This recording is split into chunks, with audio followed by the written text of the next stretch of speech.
జై వీరభద్రకాళి మాత నమో నమః.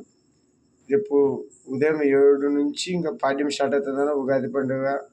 అందరూ ఇంటి ఇంటి దైవాలని అన్ని దేవాలయాలపై టెంకాయలు కొట్టుకునే అలవాటు ఉండేది. ప్రతి ఒక్క భక్తుడికి అన్ని దేవాలయాలపై నైవేద్యం ఇచ్చి అందరూ ఉగాది పండుగ బ్రహ్మాండంగా జరుపుకోండి. మన హిందూ సాంప్రదాయం ప్రకారం, మన సనాతన ధర్మం ప్రకారము ఇది కొత్త సంవత్సరంకు నాంది, కొత్త పండగ. అందరూ సుఖ సంతోషాలతో, అష్టైశ్వర్య ఆరోగ్యాలతో అందరూ క్షేమంగా ఉండాలని ఆ ఇష్టదైవాలని, మన గ్రామ దేవతల్ని, ఆ ముక్కోటి దేవతల్ని, ఆ త్రిమూర్తుల్ని అందరినీ, ఆ లోకమాత మీద పార్వతీ పరమేశ్వరుని, లక్ష్మీనరసింహ స్వామి, వీరభద్ర స్వామిని అందరూ కోరుకొని వచ్చే సంవత్సరం కూడా ఇట్లే పండుగ జరుపుకొని సుఖ సంతోషంతో మా కుటుంబాన్ని చల్లగా చూసి గండాల నుంచి గట్టెక్కి కాపాడాలని కోరాడినాను.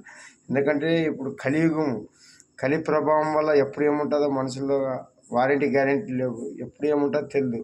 కానీ మనం నమ్మే దైవాలు వాళ్ళు ఎప్పుడు ఎలవేళ మనకు కనపడకుండా చాలాసార్లు కాపాడింటారు. ఇప్పుడు ఎన్నో గంటల నుంచి గట్టెక్కిస్తున్నారు కాబట్టి ఈరోజు ఈ నమ్మకంతో తిరుపతికి కానీ, శ్రీశైలంకి కానీ, మంత్రాలయం రాఘవేంద్ర స్వామికి కానీ, వీరభద్ర ఉరుకుందిన స్వామి ఉరుకుందిన దేవాలయానికి కానీ, ఇట్లా రకరకాల దేవాలయాలు పోయి మనం కోరుకుంటాం, ఇష్టదేవాలను ప్రార్థించి వాళ్ళ నుంచి మనం వెలుగుతున్నాము.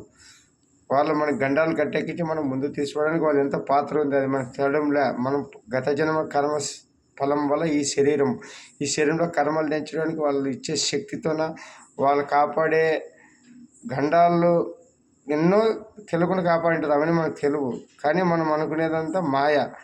మనము ఈ శరీరంతో కర్మ తెంచుకుని వచ్చాం కాబట్టి కొత్తవి చేయకూడదు అంటే మాంసాలను ఫస్ట్ తక్కువ చేయండి, తర్వాత ఒక వయసు వచ్చినాక మానండి, తర్వాత ఇతరులకి కీడు చేయొద్దండి.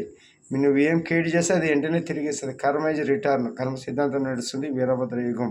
అందరూ సుఖ సంతాలతో అశస్త్రాలతో ఉగాది పండుగ జరుపుకొని స్వామివారి కృపకు పాత్రగా మనకి జై వీరభద్రకాళి వందనం యుగం.